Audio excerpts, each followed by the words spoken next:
Silver is on the verge of a historic 10-month winning streak. The data tells a story.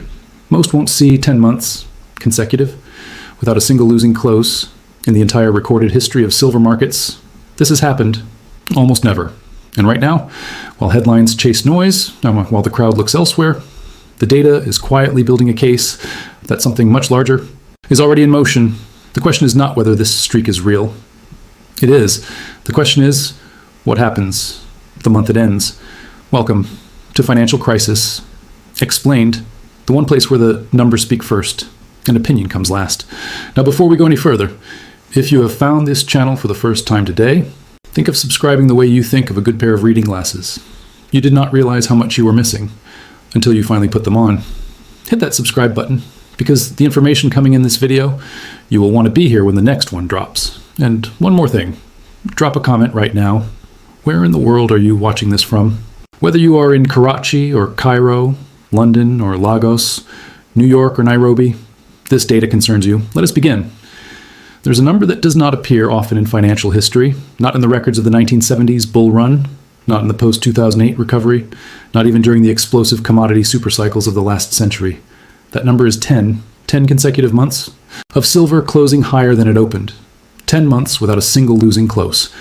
And yet, as this streak quietly builds itself into the record books, the majority of the business world has not paused to ask a single question about it. That silence is itself a data point. To understand why 10 months matters, one must first understand what silver actually is.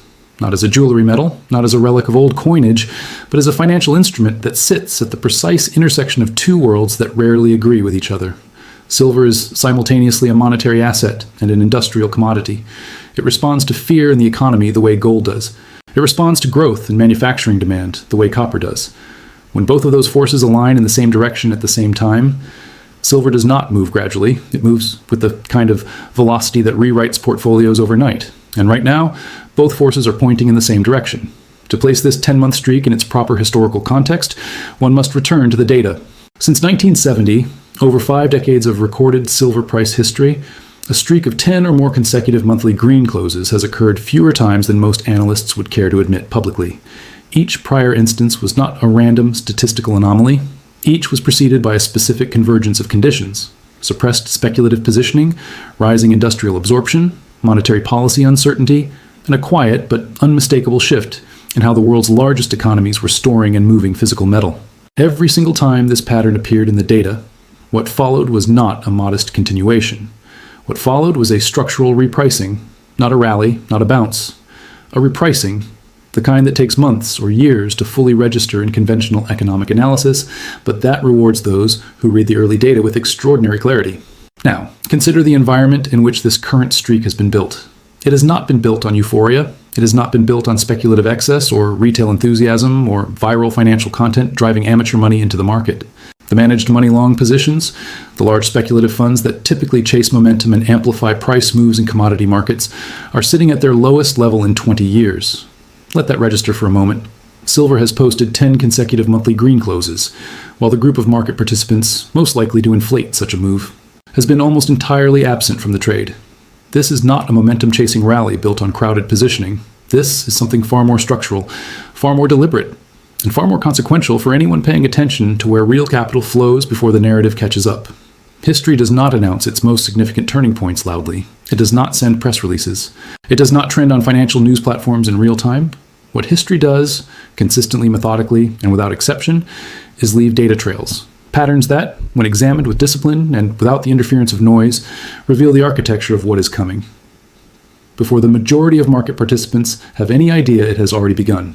The 10-month streak in silver is one of those trails. It is not a headline. It is not a prediction. It is a documented, verifiable sequence of price behavior that has appeared at some of the most consequential inflection points in modern commodity market history. And it is happening right now. The streak alone, however, is only the surface of the story, because beneath the price data, beneath the monthly closes and the historical comparisons, there are forces that have been building this move from the ground up. Forces that most analysts have either missed entirely or chosen not to discuss. That is where part 2 begins. Most people look at a price chart and see a line. A serious analyst looks at the same chart and asks one question: what is pulling it? Because prices do not move on their own. They do not wake up one morning and decide to trend higher for 10 consecutive months out of habit or coincidence. Behind every sustained directional move in any major asset class, there is architecture, a structural foundation built from real-world forces that were already in motion long before the price confirmed them.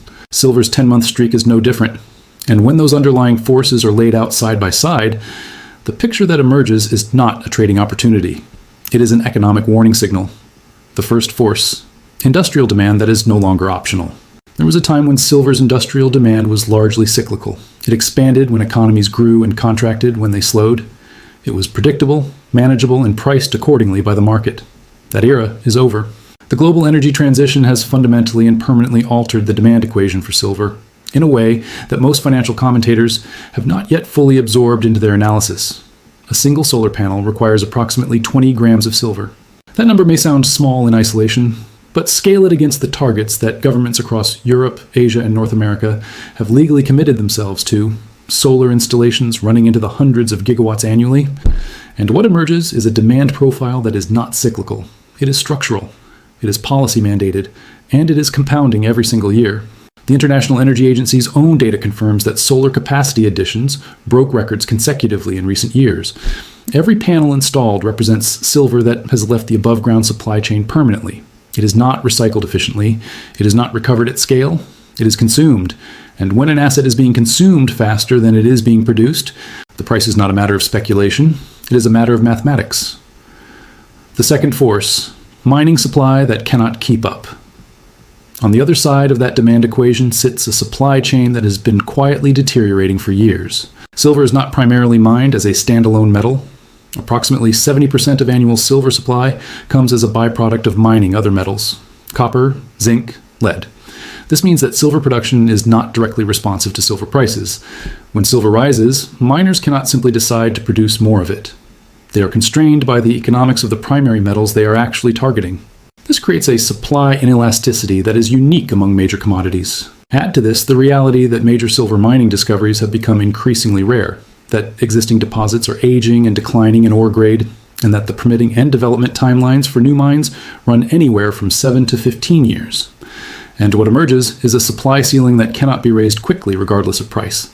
The world cannot simply produce its way out of this imbalance. And sophisticated capital, the kind that moves before headlines, not after them, has already begun to price that reality in. The third force, monetary conditions that favor hard assets. Step back from the industrial story for a moment and examine the macroeconomic environment in which this streak has been built.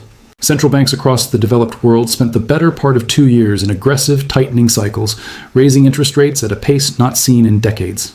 Conventional financial logic held that this environment would be deeply hostile to non-yielding assets like silver and gold. And yet, silver posted 10 consecutive monthly green closes through the heart of that tightening cycle. This is not an accident. It is evidence of something important.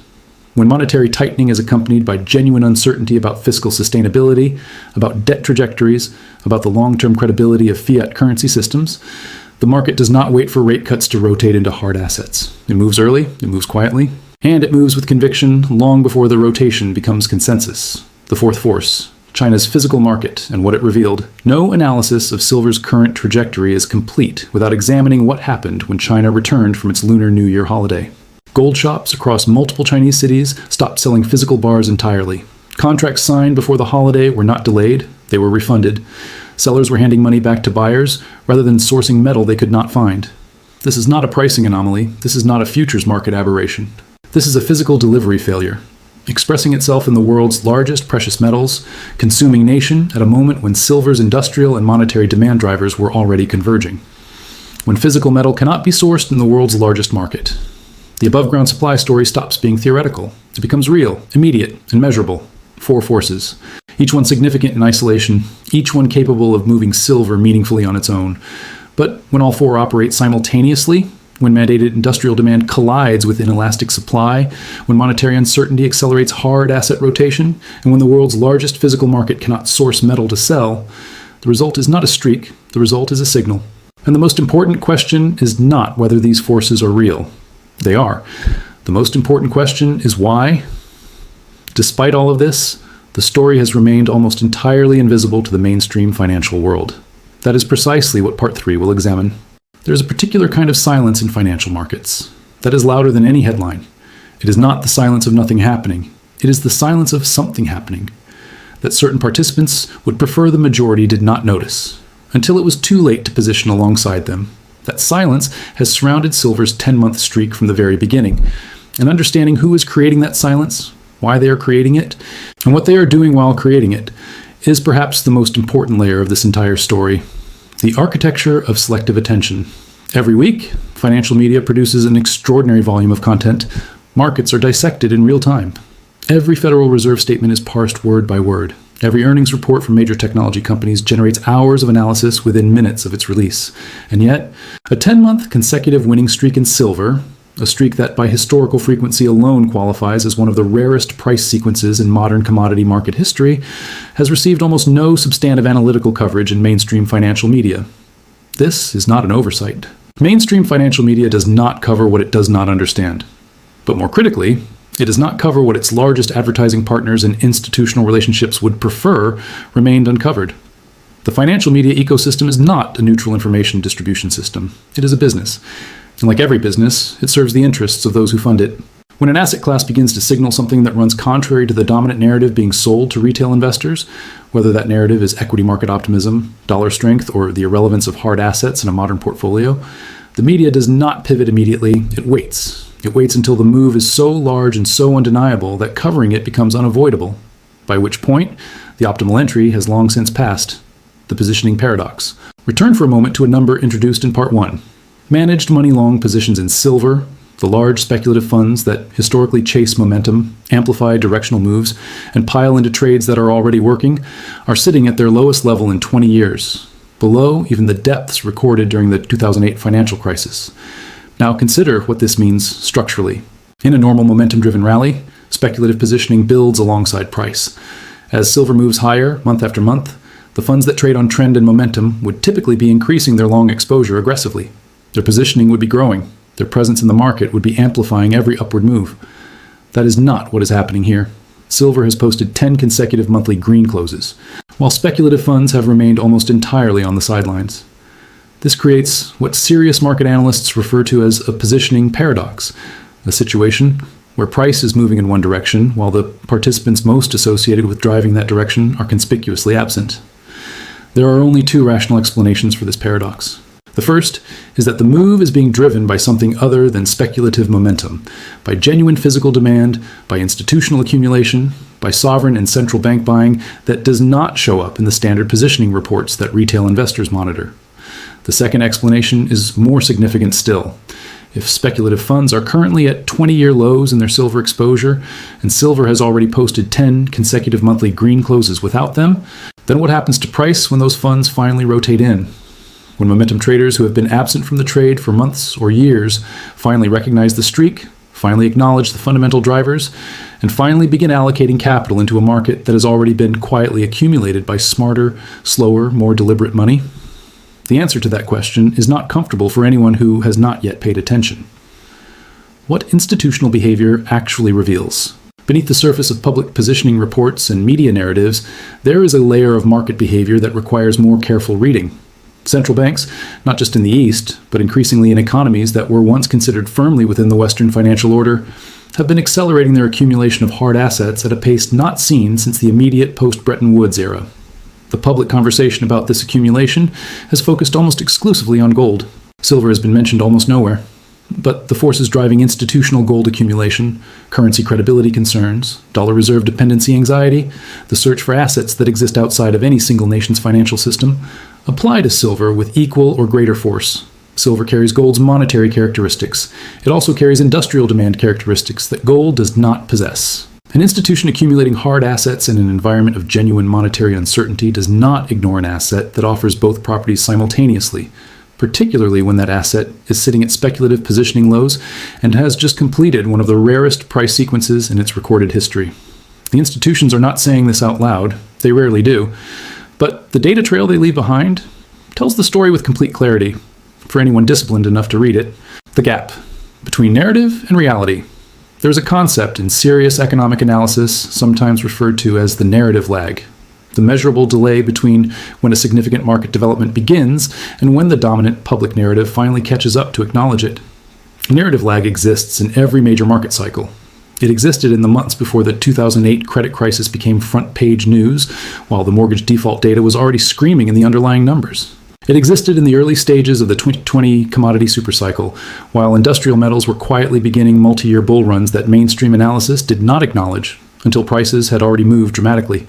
And it exists right now, in silver, as 10 months of consecutive green closes build a historical record, while the mainstream financial conversation remains focused almost entirely elsewhere. The narrative will catch up. It always does. The only variable is timing. And by the time the narrative catches up, the window that currently exists for serious, informed, early positioning will have closed permanently. The smart money is not saying any of this out loud. It never announces its intentions. It never invites the crowd to follow before the position is fully built. It simply acts, quietly, methodically, with the patience that separates institutional capital from retail reaction. And while it acts in silence, the data it leaves behind is speaking at full volume for those who know where to listen. 3 parts of this story have now been told. The streak has been established. The forces driving it have been mapped. The silence surrounding it has been examined. What remains is the most consequential question of all. Not what has happened, but what comes next. And what serious decision makers should be doing about it right now. That is where part 4 begins. Every significant market cycle in recorded financial history has contained within it a window, not a door that remains open indefinitely, not an opportunity that announces itself with clarity and patience. A window, narrow, time-limited, and visible only to those who have done the work of reading the data before the crowd arrives to confirm what the data already said. Silver's 10-month streak has opened one of those windows, and the most important question serious decision-makers must now answer is not whether the window exists. The data has already answered that. The question is how much of that window remains open, and what a disciplined, informed response to it actually looks like. Reading the cycle with precision. To understand where silver stands within its broader cycle, one must resist the temptation to view this 10-month streak as the story itself. It is not the story. It is the confirmation that the story is already well underway. Commodity supercycles, the long structural bull markets that emerge from genuine supply-demand imbalances rather than speculative excess, do not announce their beginnings with dramatic single-day price explosions. They build slowly, methodically, beneath the surface of mainstream attention. They accumulate weeks, then months, then years of directional pressure before the broader market finally acknowledges what the underlying data has been communicating the entire time. The 1970s silver bull market did not begin the day it became front-page news. The 2010 silver run that took prices to nearly $50 per ounce did not begin when retail investors finally noticed it. Both began in the data. Both were visible to disciplined analysts long before they became consensus trades, and both rewarded early, informed positioning, with returns that were categorically different from what late entrants experienced. The current setup carries the structural fingerprints of both prior cycles, with one critical distinction. The industrial demand component that is driving this cycle is not discretionary. It is not sentiment-driven. It is policy-mandated and technologically locked in, which means the floor beneath this market is not built on optimism. It is built on necessity. The conditions that would confirm continuation. Serious decision-makers do not operate on hope or narrative. They operate on conditions, specific, measurable, verifiable indicators that either confirm or invalidate a thesis as new data arrives. For silver's streak and the broader structural case to continue gaining validity, several conditions warrant close monitoring. The first is physical inventory levels across major exchange warehouses, COMEX in particular. When registered silver inventories decline persistently over multiple months, it indicates that physical metal is being withdrawn from the paper market system and absorbed into real-world demand channels.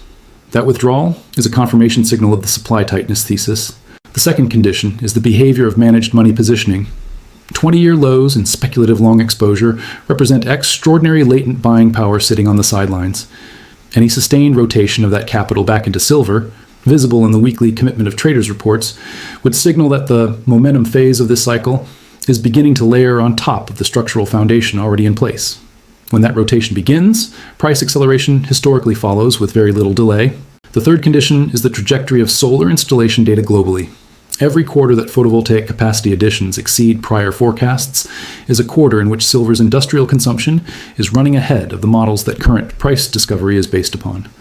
Analysts who track this data in real time operate with an informational advantage over those who wait for annual commodity reports to confirm what the quarterly installation figures already revealed.